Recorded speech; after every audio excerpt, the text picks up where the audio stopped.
Hello, everybody. It's an honor to join you this afternoon. So, Netha and Khalek Kwashamin. Yeah, my ancestral name is Khalek.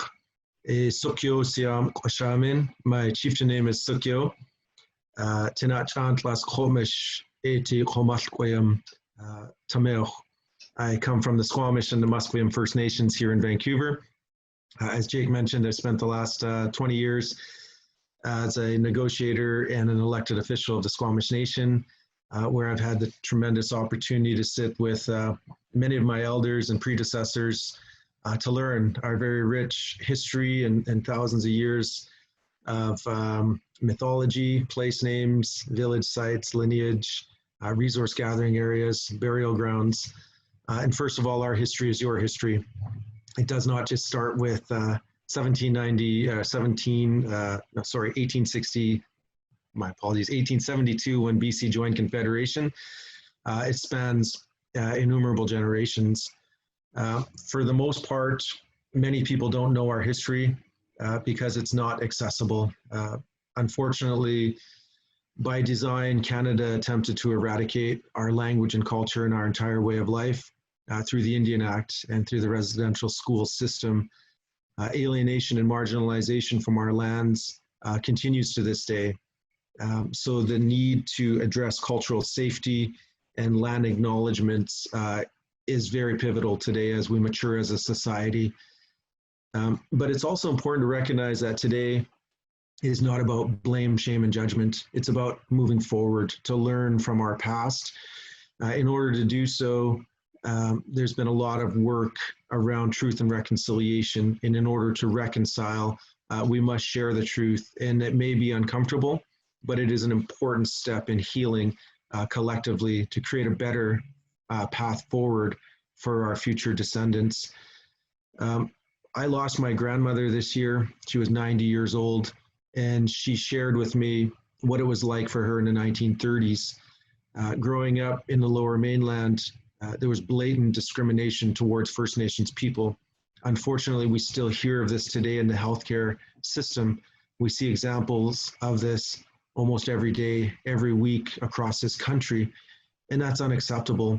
When I listened to my grandmother speaking, she talked about the Indian hospitals and the fact that we were not afforded quality healthcare, that it was inferior, and that in our own communities here in North Vancouver, we weren't allowed to go to our local hospitals like Lionsgate Hospital. We had to go to St. Paul's. And, you know, that hurt, that deep hurt that gave to my grandmother when she was a young woman to experience firsthand racial discrimination based on her skin color, on her status in Canada, is very disheartening, because that was a time when First Nations were not even citizens in our own land until around 1960. We were finally Canadian citizens with the right to vote. So it's been blatant in these steps forward, and I want to just articulate a little bit about the timeline before we get into our full discussion, because it allows for context. If you look at BC, first contact with European cultures has been very recent, in 1791 with Captain Narvaez, the Spaniard, followed by Vancouver in 1792. This was very late compared to elsewhere in Canada, where contact was as early as 1609, but it nonetheless represents a catalyst of change, where an influx of settlers has come into our territories to marginalize Indigenous people, to relegate us to small reserves, and to claim 100% of the lands and resources under the name of the Crown. So this immediately begins adversarial relationships, where 1827 was Fort Langley, the first fort in Coast Salish, our Squamish territory here in the Lower Mainland. And if you read the Fort Langley journals, there is numerous mention of the robust economy that First Nations contributed to the establishment of this great city of ours in Vancouver and this great province. Marriages with First Nations women and alliances that brought were imperative for the early settlers to then access resources and create an economy that we all enjoy to this day. It's also important to note that the gold rush mentality of that day has continued to be prevalent with the gold rush, followed by the forestry being eradicated, the commercial fishery collapse, and then oil, gas, and mining, which we're seeing today, where governments continue to attempt to issue rights to third-party interests atop of Aboriginal rights and title. This is compounded in the mid-1800s with mass depopulation. As we're seeing a global pandemic today, First Nations people have experienced mass depopulation throughout the 1800s and early 1900s, which ravished our communities in and around what is now Vancouver. This was compounded with the Indian Act of 1876, which then imposed the reservation system. So if you put all of the reserves of the Squamish Nation together, they comprise 0.3% of our territory. So that's a small pittance of land that the federal government has allocated to First Nations people. Our people did not just sit back and say, please come and take all of our land and resources and marginalize us. We, in fact, continued to implore the Crown to seek honor in the Crown. And in 1906, sent a delegation of chiefs to England to implore King Edward VII, led by our Chief Capilano. Unfortunately, that fell on deaf ears, where there was no reconciliation afforded at that time. The chiefs returned home to the stark reality that we were being forcibly removed from our villages in and around Vancouver, Stanley Park, False Creek, and many of the areas that we've called home for millennia. We had no legal recourse afforded to us until around 1960, when we can finally seek legal remedies. This also was frustrated by the fact that Canadian law prohibited First Nations people from gathering more than 6 people or from conducting ceremonies, practicing our traditional economy, our rites and rituals and protocols. So it attempted to stifle our people and usurp power from Indigenous people and allocate full jurisdiction to the federal and provincial governments. That is one of the reasons why cultural safety today stems from systemic racism, the foundation of this province and of this country that attempted to eradicate our language and culture. Land acknowledgements today, when people ask, well, why is this important? It's important to understand, again, that our history is your history, that this land is laden with mythology and richness that rivals any culture in the world. But for some reason, it's not accessible to the average Canadian citizen.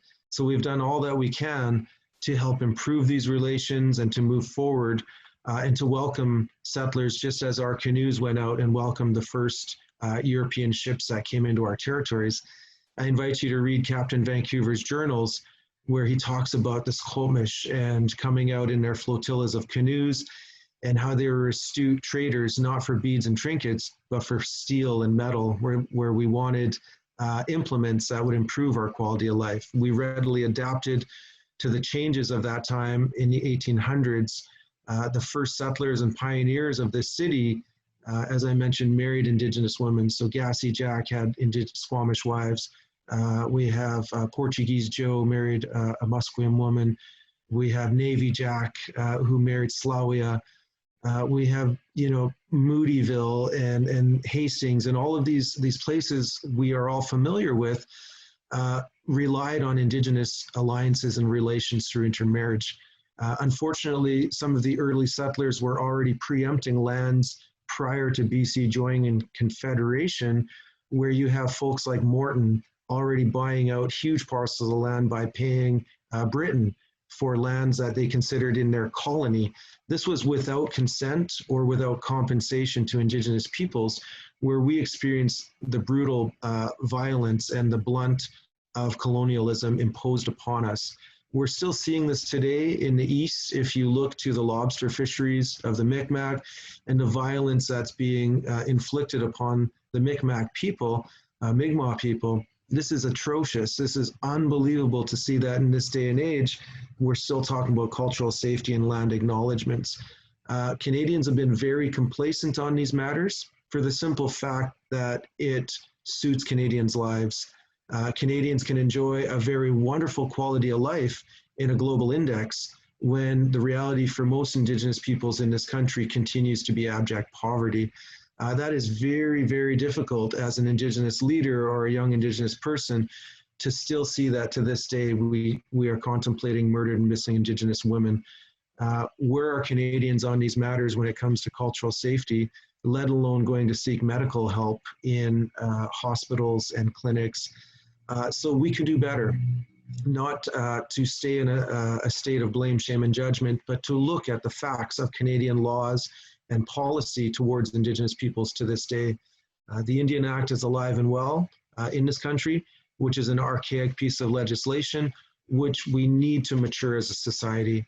I invite you to read a book, A Fair Country, by John Ralston Saul, where John argues that Canadians are in denial of their own true identity. To this day, the narrative is based on Canada being founded by French and English, which is a tremendous disservice to all Canadians to not recognize that this country has been co-founded on a relationship between Indigenous peoples and settlers who have come to this country.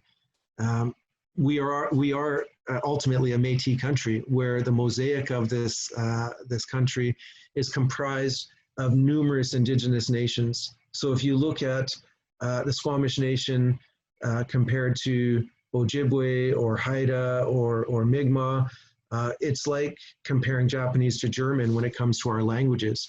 But the basic premise of our stewardship and our laws and our institutes has sustained the test of time. In the face of adversity, we are still here and we still continue to welcome people to our lands. But we hope we can do better. And that is where VCH plays an integral role to improve the quality of life for those especially in dire need of health care. We know that what you do matters and makes a difference. So first of all, I want to commend all of our healthcare professionals, for we all rely and depend on you.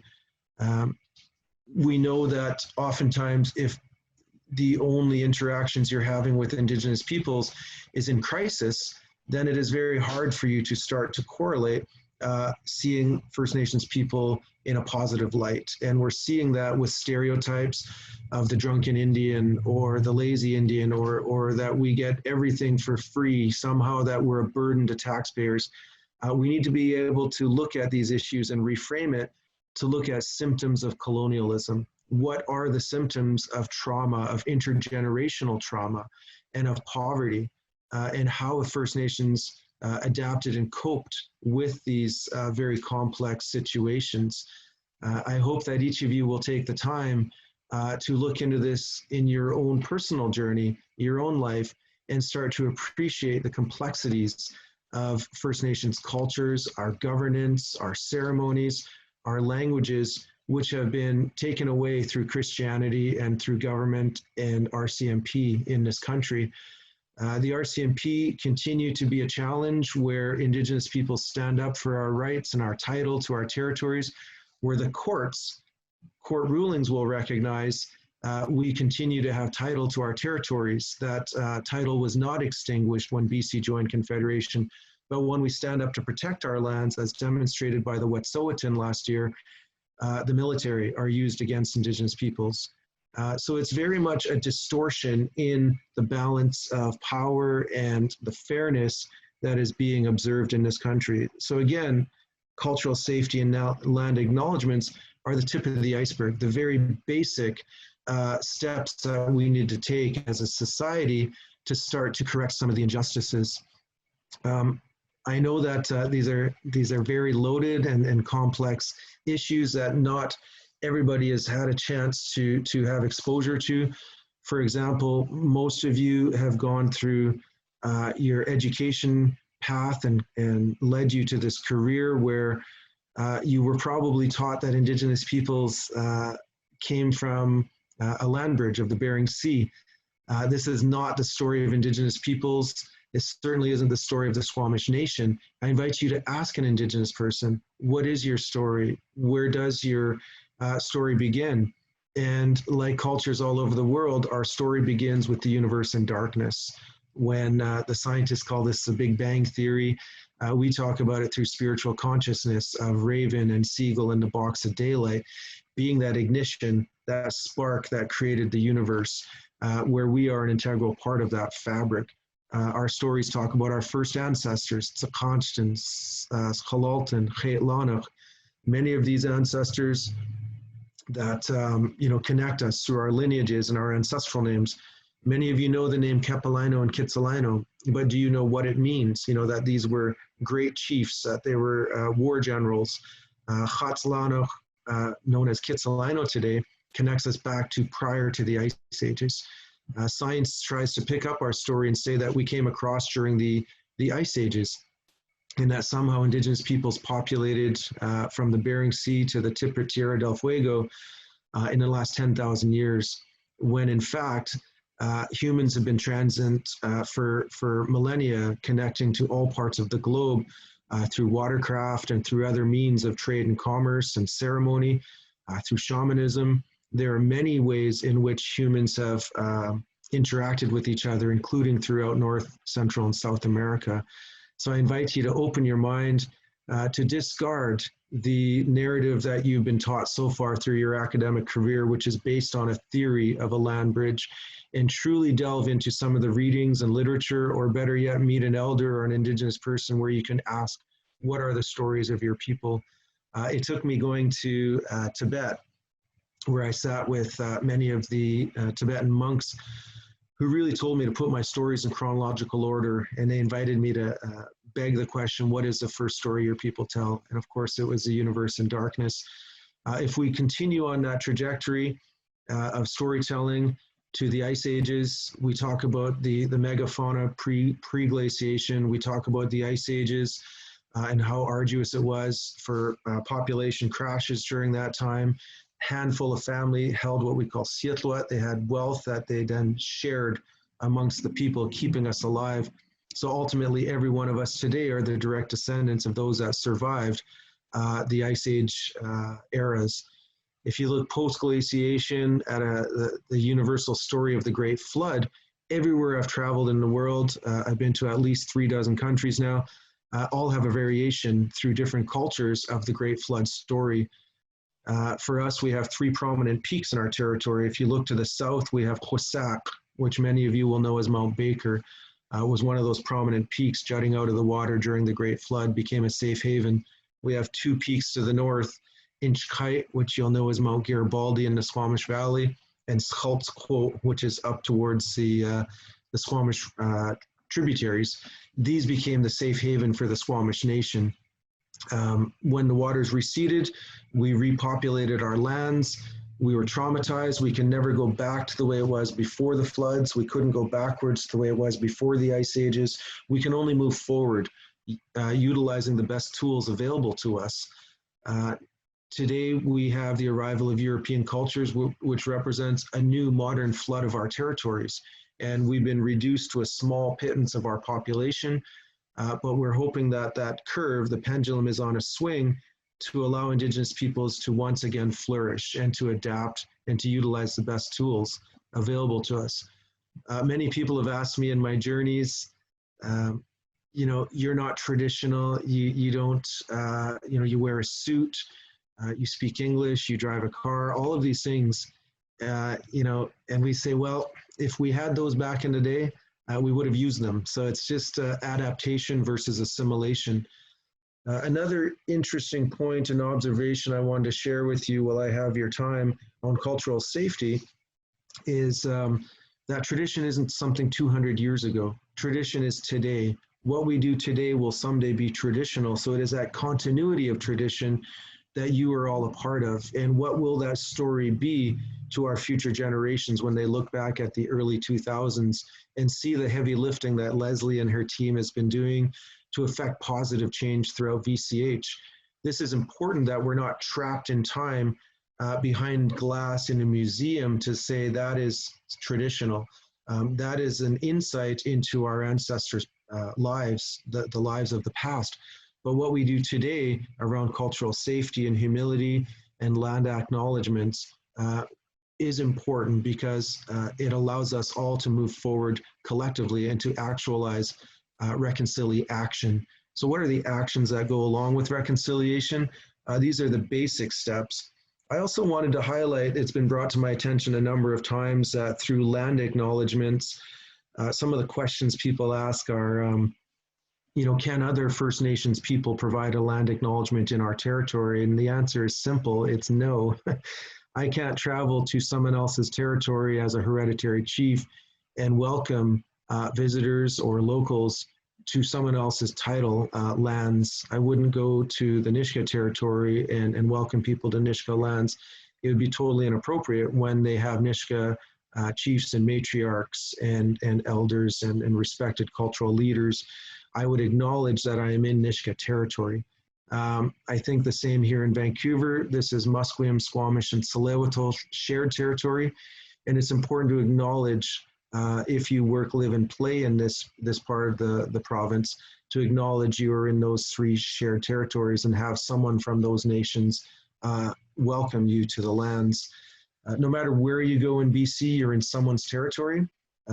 Part of the modus operandi of settlers was the narrative that this was terra nullius, this was a free and vacant land under the doctrine of discovery, free for the taking, to allow Western expansion without considering the richness and diversity of Indigenous cultures who they were displacing as a result.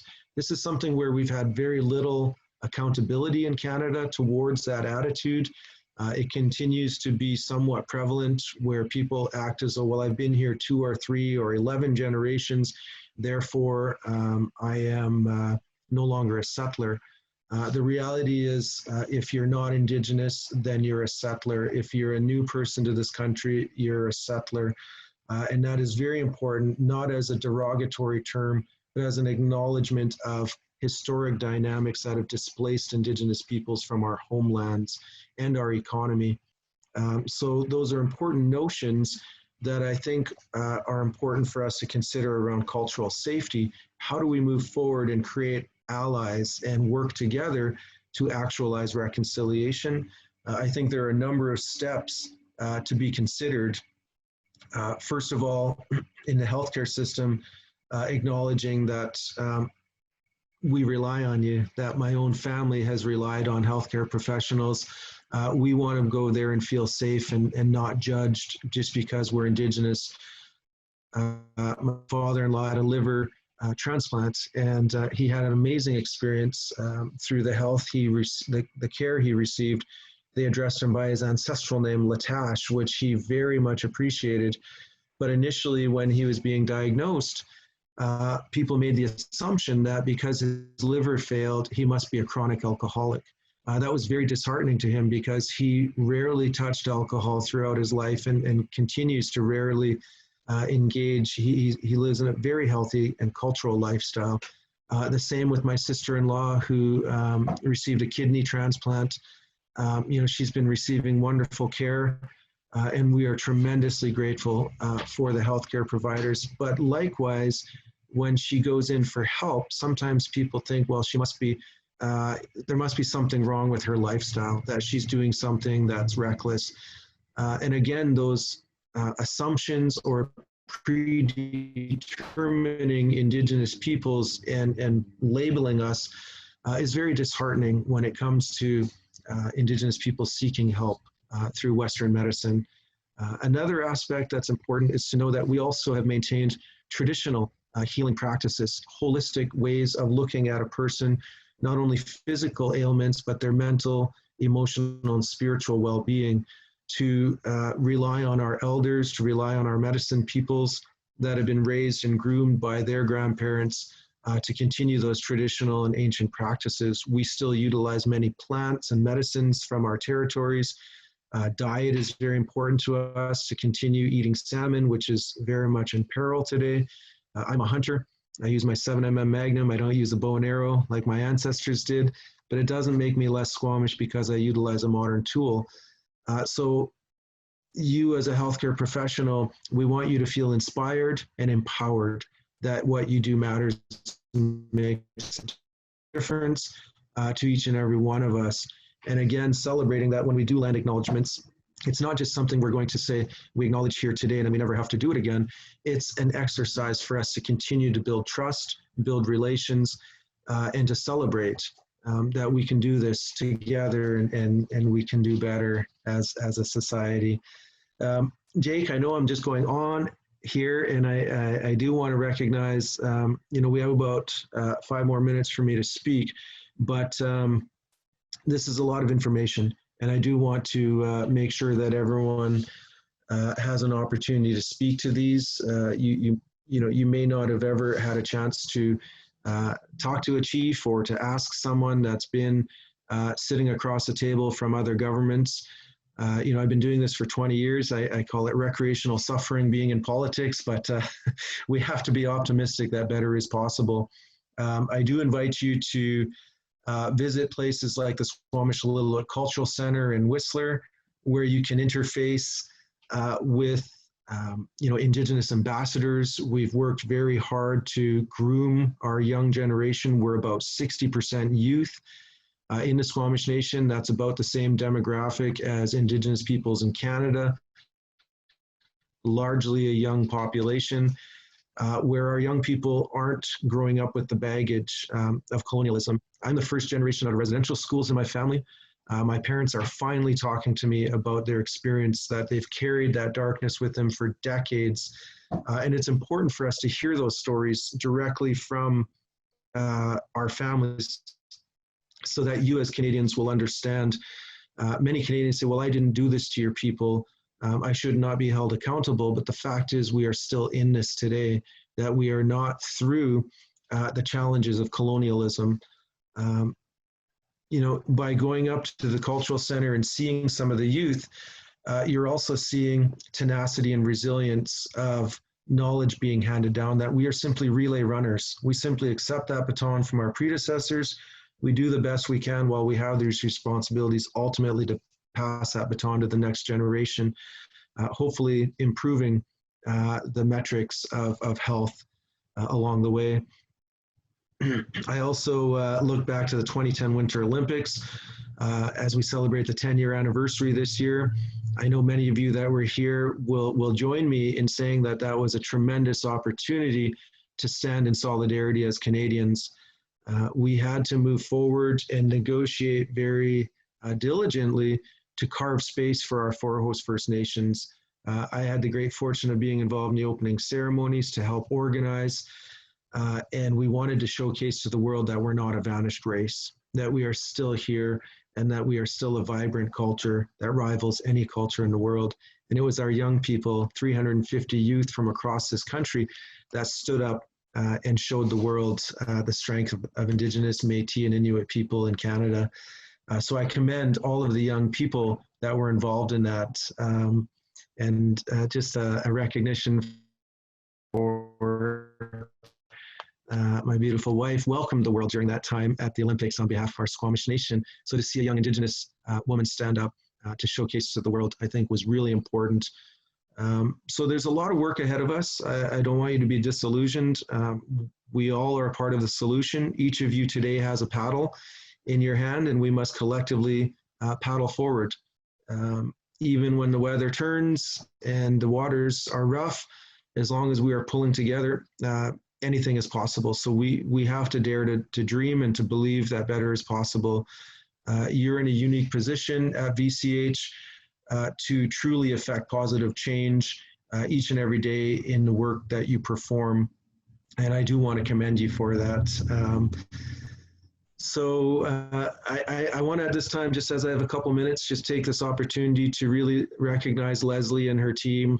I've had the fortune of supporting VCH for about a year and a half now, and seeing the transformation in the work that's occurring, from top to bottom throughout the organization is truly inspiring and commendable. So Hoichka to Leslie and all of the team at the Aboriginal Health part for creating cultural safety and allowing for this type of interaction to occur. I'm honored to be here today to share a small piece of insight. 45 minutes to pack in a few thousand years of history is not easy, but it's fun. And I hope you have fun with me in this journey.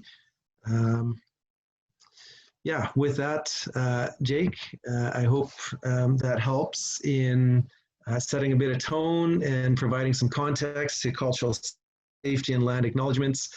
Let me know what you want to do next. I'm here to listen and to learn as well, and to answer any questions that I can.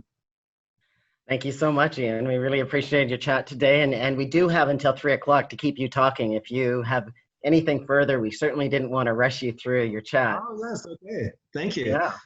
So, yeah, I think what I'd like to do is maybe go on a bit more about the timeline, because something that's fascinating to me is learning about chapters of change and transformation through mythology. And I was fortunate. I was raised by my grandparents, and they groomed me and my sister in our language, in our ceremonies. We had the fortune of traveling around to longhouses throughout Coast Salish territory from a young age, being immersed in ceremony. And throughout those journeys, I had the fortunate of sitting with many elders from many different nations that most have passed on now. So they've left a great legacy of inspiration for me to continue carrying their words and their encouragement.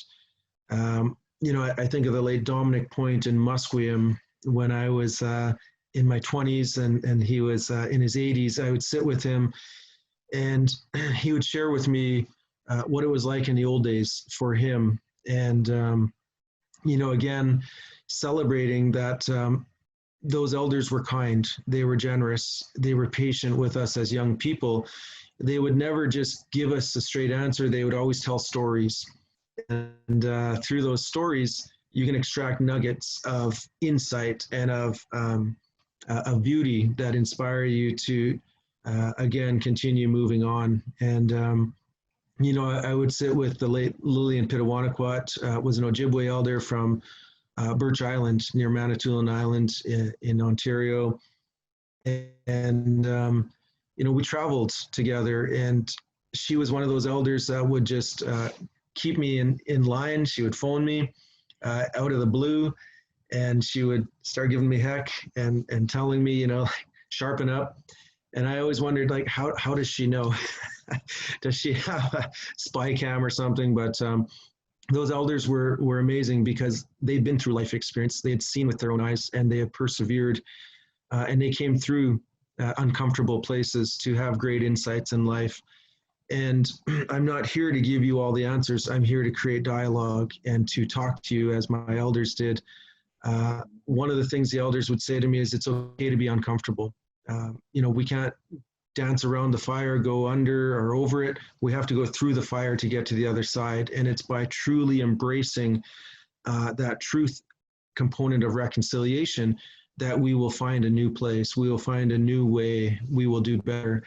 So I invite you to join us in that journey as we embark and truly look at our past, because we're not far removed from it. We're talking the fact that my parents couldn't go to university in their generation. They weren't allowed to attend post-secondary schools in Canada unless they disenfranchised, if they gave up all of their rights as a status Indian. So the cards were stacked against Indigenous peoples for many generations, where it made it very much oppressive. Mentioning that we weren't allowed to practice our culture. Today, we're traveling up and down the coast to tribal journeys, where we started in the early 90s.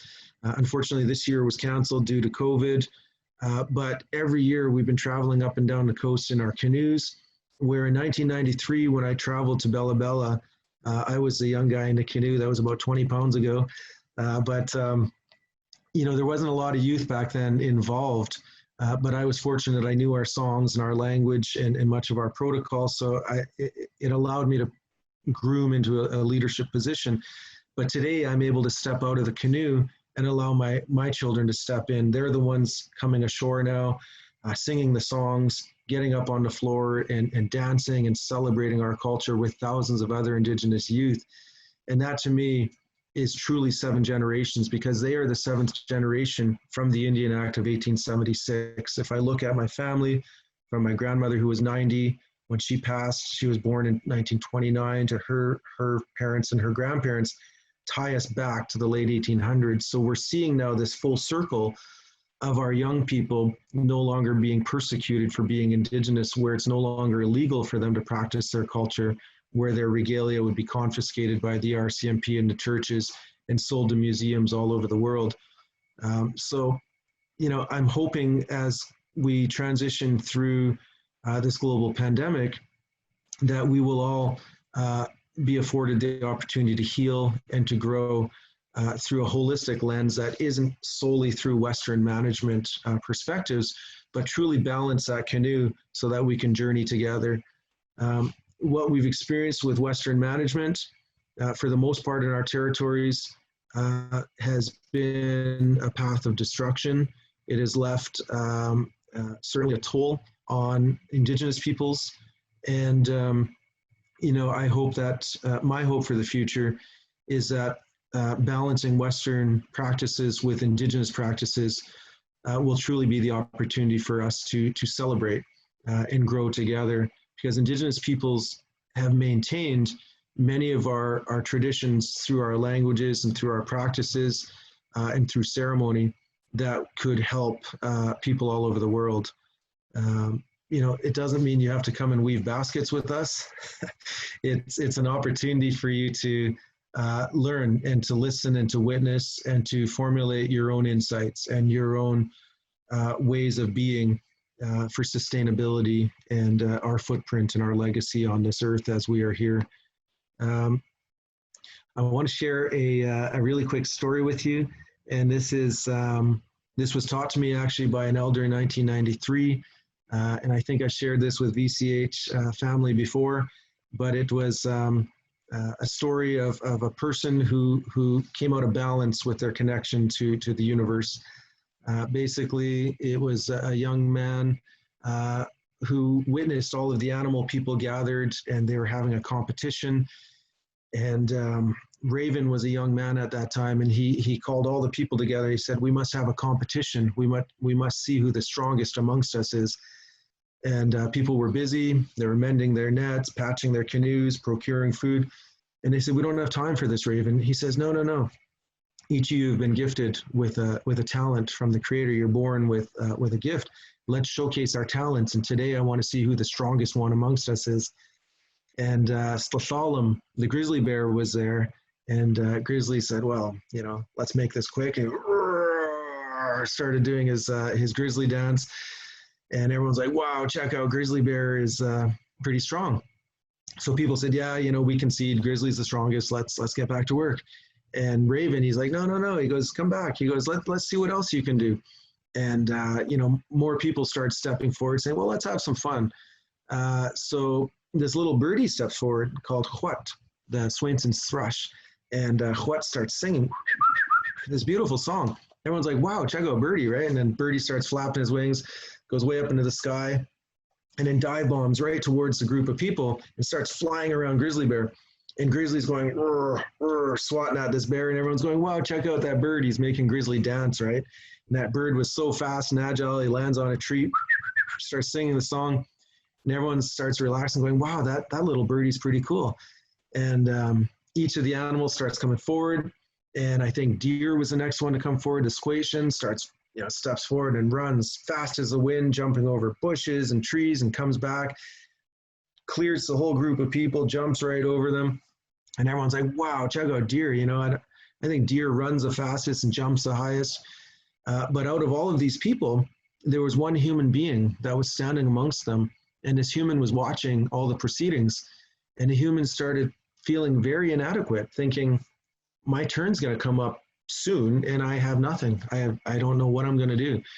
The human started having all these self-defeating thoughts, thinking, "Well, I can't fly. I'm not as big and strong as bear. I can't jump as high as deer. I can't run very fast." And all of these thoughts were really sinking deep into the person's heart, started feeling resentment towards all these people, and inadequacy and anger and rage, and all these feelings started rising. So the human looks about and says, "I know what I'll do," and reaches down and grabs his bow and arrow, and he draws it back. And when no one was looking, he released his arrow, and it hit Grizzly Bear. Grizzly falls back, life taken out of him just like that. And everyone turned around, seeing this human standing there trembling. And they all shook their head and said, "That's not strength. That's not courage." And they turned around and they walked back to the forest and doing what they were doing as their own little societies. And they left that human all by themselves. And they say from that day forward, humans have separated ourselves from our connection to the natural world. Today, we use these modern smoke signals on Zoom, and we push buttons, we flick switches. We've done everything we can to create this false environment, or this artificial environment, when really our healing comes from the earth. It comes from the plants, it comes from the water, it comes from the air. And humans have done a good job in compromising our connection to the natural world. So when I talk about holistic values of coming back, it begins with ourselves and your connection to where you are in the world. Land acknowledgements isn't just about acknowledging Indigenous people of this land, it's about acknowledging the land, about the spirit of this land, the beauty and the richness that this land has sustained our peoples for millennia. And we hope that it will continue to sustain us into the foreseeable future. So land acknowledgement isn't just about saying we thank the First Nations people of this land, it's about connection to those types of stories and our responsibilities to navigate these landscapes each and every day throughout our lives, and hopefully pass that on to our next generation. What we call Nuchneo is a good upbringing in how we raise our children to also have that stewardship and responsibility in their hearts and minds, in their holistic walk through life. So Western management is amazing, and it brings certain tools and gifts, but it's not the entire equation. We must look at other ways of knowing from Indigenous peoples and how that adds value, does not detract from the work you're doing, but can only complement and add value.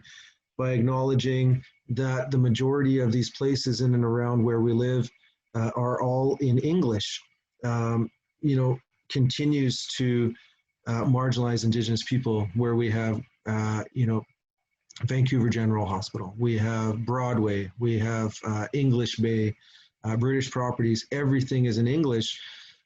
When these lands have real names, true names that have been bestowed upon them for multiple generations, we want you to celebrate in land acknowledgements also.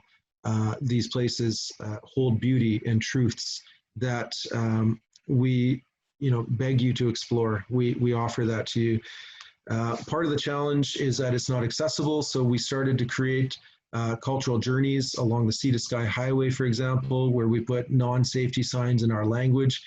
This was an opportunity to demonstrate that we're not a vanished race, that it's not French, it's not English.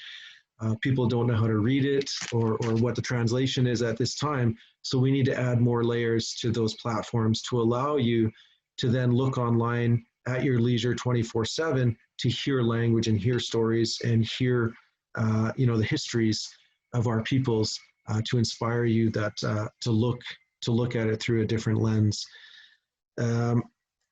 I hope that helps. I summarized a lot of these stories really quickly. I breezed through them, but it was really intended just to be an indication of transformation, that throughout our stories, nothing is a static trajectory, that it always has its ups and downs, its valleys and peaks, and that is nature. And today we're in this pandemic. It is an opportunity for us to regroup and to relook at our collective future in a new light. And I hope that there will be more resources coming in the future. I hope that as we all self-isolate and we're in our safety of our homes and our bubbles, that we'll be able to produce more materials that allow language revitalization and stories to be told in new and exciting ways through digital platforms. That this doesn't mean we're assimilated, it means that we're adapting. The whole guise of Canada in residential schools, that their official narrative tries to tell Canadians that it was about assimilation. If it was about assimilation, we'd be fully integrated into every sector of society and every level of government. It was never about assimilation. I invite you to read any transcript from any court case in this country where the modus operandi of Canada has always been eradication. I don't think Canadians should be complacent on those issues in 2020. We can do better again, and it's time. I commend the leadership for their diligence in fighting Canada. None of our successes have been out of moral goodwill by any level of government. It's because we've created leverage and exercised it. But we hope that that is the catalyst that it takes for us to truly mature. So thank you all. I see it's 3 on the dot, and thank you for listening. Jake, I'm going to look to you again, how you would like to proceed. Sure. Thank you so much, Ian. That was a wonderful talk, and we learned so much from everything that you share with us. And so thank you for sharing your knowledge with us. You know, and it's such an important talk for us because we're all learning to give these land acknowledgements throughout our health authority.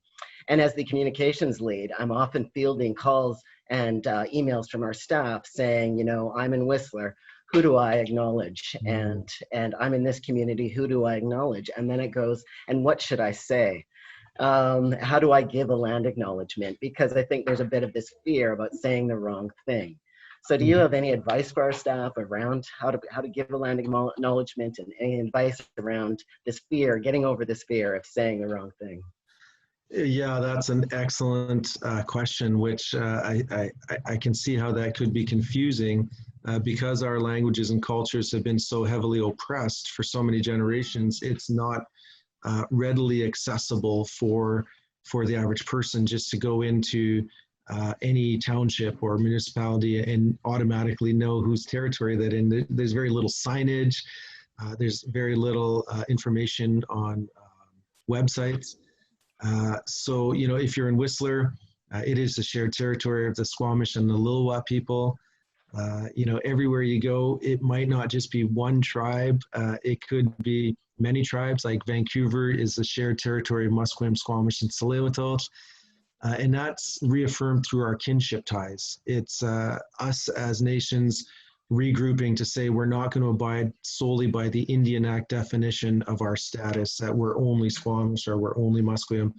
So we've had to do a lot of reconciliation amongst ourselves as First Nations groups to start to recognize shared territory rather than this tug of war of competition over scarcity of resources. In saying that, it's important for us to then take the next step to have information available to you, to the average person, anybody, 24/7. And I think right now the resource that comes to mind for me would be the First Peoples language. First Peoples language, I believe, has maps of BC that show territories and show language groups. Because generally we go by language groups. So Squamish is one dialect of Coast Salish, for example, which has about 16 dialects, and we're actually cut in half by the Canada-US border. So we have many dialects of Coast Salish in Washington and Oregon states and southwestern BC. But it begs the need that we add more to these platforms so that people can readily access where they are in the province. Yes, absolutely. More signage and more information available will make it easier for all of us. And so we'll work towards getting to there, definitely. And so another question we have is around, you know, we're starting to give land acknowledgements more and more often now, before meetings, before presentations, before formal events. And so how do we avoid a checkbox mentality for giving these land acknowledgements? Mm-hmm. Well, I think it's like anything, practice helps. You know, the more you do it, the more comfortable people feel about it. Ideally, what we want is for it to resonate with people, that there's meaning behind it, and it's not just acknowledging the people. And that's why I wanted to share so much emphasis on Colonial First Nations relations, because territorial acknowledgements are really about acknowledging the historic injustices that have been inflicted upon Indigenous peoples, and start to truly move beyond that by not just saying that this is all just British Columbia or some municipality, that it's actually has layers of history within that have been marginalized. So land acknowledgements are really about bringing from the shadows Indigenous peoples, so that we're no longer invisible in our own land, or that we're no longer just seen as damaged goods or something that, you know, people chose this lifestyle for some reason, but they're actually symptoms of colonialism. So I think when people can start to wrap their minds and hearts around the context of land acknowledgements, that allows for cultural safety to occur. And you were talking there about being invisible in your own land, and that's something I've heard from you frequently. And so one of our questions I see here is, you know, as our healthcare staff want to support our team and want to support Indigenous people in our region, what is one thing I can do in my work as a non-Indigenous outreach worker to indigenize healthcare? Nice. Yeah, excellent. One thing. So I use my father-in-law as an example. He's from the Squamish Nation, and when he was in VGH, they addressed him by Latash, which is his Squamish name. And luckily, that's one of the easier names to say because our language has a lot of guttural sounds. So it's almost like you can tell we ate a lot of fish because there's a fishbone like my name Khalid has a lot of guttural sound that you don't find in English. But using language, whether it's Tansei or Miigwech or Hawa or Haichka or Osiem or from anyone's language of who those, if you know what nation an Indigenous person is from, if the Indigenous person knows, because not all Indigenous people know what nation they're from. They might have grown up through the foster care system or have been adopted out, have been displaced through the 60s scoop, may not have status, so they don't always know what nation they're from or what language group they speak from. So it's also important to have some sensitivity around not pushing people if they're not willing to share. But most of us, as Indigenous people, as soon as we see each other, we say, "What nation are you from?" And it's okay to ask, what nation, what First Nations, or what background do you have? And they might say, "Oh, I grew up in foster care," and you go, "Oh, wow, there was a lot of Indigenous peoples that went through foster care and continue to. We're distortedly overrepresented in the child care system to this day." So I think understanding some of those dynamics is one thing that you can do to better understand the complexity of Indigenous groups and societies, that not everyone grew up traditional or with their language, but those that have, are more than happy to share with you stories and language and little things. So it's important to find a way to delve into those types of conversations. It would be my advice. Such excellent advice. And something that also, another question that's come up that kind of touches on this as well is, you mentioned the stereotypes that we have of Indigenous people. And so what are some of the ways that we can get past the stereotype view of Indigenous people, that it's just trapped in time? It's something that it still continues to be brought forward in a healthcare system. And so what can we do to erase that? Yeah, that's a very real concern that we're still seeing to this day in healthcare system. I know we're seeing, especially with social media, things are a lot more accessible to us in real time. It was important to hear the stories of my grandmother and our elders on the treatment that they received growing up, but it's equally as important to know whether or not that's changed. To this day, we're still seeing people succumb, and racial slurs, unfortunately being brought to light in the public around, alcohol, blood, I guess, I don't know terminology, but quantum, all that stuff, or whether or not people have chosen this lifestyle. Well, Indigenous person is in addictions or something to that effect, and that somehow they're choosing that lifestyle, when in fact, those are symptoms of trauma and complex trauma through families, intergenerational trauma, families that have been destroyed. The Canadian system tried to destroy our family structures, our matriarchs, to disempower them, our chiefs, tried to impose an Indian Act system of governance, stole our children from a young age and sent them to Christian schools where we're heathens and pagans. And they were sexually and physically abused, mentally abused in these institutes, including every one of our Indigenous families, including mine. So the healing now that stems from our people finally articulating the violence that's been inflicted upon them is an opportunity for us all to heal. And I think that that's important as an institute or an organization that provides service to communities such as VCH, for you to recognize that type of complex history in what you're dealing with, not just physical ailments, but many other attributes of trauma. Yeah, thank you for that. That's important information for us to remember as we're doing our work. And also, you know, you're such a natural storyteller. You have so many stories of the land around Vancouver. Earlier today, our design lead, Tiffany, was talking about how she's been involved in some of the design proposals for VCH. And she was talking about the Squatches whirlpools in her talk. And so, you know, these are something about being hidden, the land hidden from us, from our knowledge and non-Indigenous knowledge. Perhaps you can share a little bit about that and that story, just to broaden the being invisible in your land and what that means. Fantastic. Yes. Yeah. As I mentioned in my presentation, no matter where you go, the land is laden with mythology and place names and history. Squatchais is a part of False Creek, right below VGH, down near the Chinatown area and the science world. This was historically marshes and sloughs in that area with ponds, and there was actually connectivity through the water courses to Burrard Inlet. The area was very rich in elk, in bog cranberries and wild rice, bulrush and tules, just a wealth. There was sturgeon in False Creek, and we had a cluster of villages in and around that area, including Hiwasks and Snock. We just recently won back 11 acres in Snock after fighting in court since '77. But basically, the Squatchais is a pool of water that was a deep, deep hole there.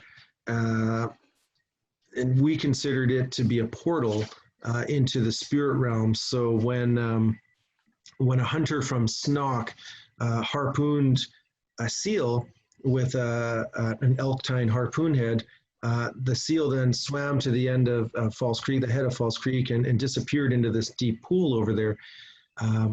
Sometime later, the hunter discovered the carcass of the seal up in Deer Lake in Burnaby. It was just the bones of the animal by then, but within the ribs of those bones was the elk tine harpoon head. And the man thought, wow, this is fascinating because it indicates that the underground aquifers connect. This is a ground-fed lake through the water courses. And you know, through geology, we'd call that aquifers and connectivity through groundwater. But in our mythology, we talk about that as a portal into the spirit realm. So that we have a few of these places in our territory that are considered sacred, because when you go through there in your spirit journey, you could reappear in a different realm. And whether that's somewhere out in the cosmos or where it is, parallel realms of existence, your spirit would then journey and see and experience and meet people. And if you're lucky enough to return back to your physical body, you would then have greater insights into the dimensions and different ways of knowing. So Squatchais is one of those places that is considered very sacred to our people because of those stories that have been handed down. So incredible. I love to hear those stories and these hidden places in Vancouver that we walk by every single day. Thank you so much, Chief Ian. We've really appreciated you sharing your knowledge with us today. Love to keep talking with you, but we do have to move on. So thank you very much. It's my pleasure, Jake, and thank you, everybody. It's been a real honor to share this afternoon with you. I'm sorry, only an hour to try and pack it all in, but I hope it helps give some context to cultural safety and land acknowledgements. Wai chika tanoia.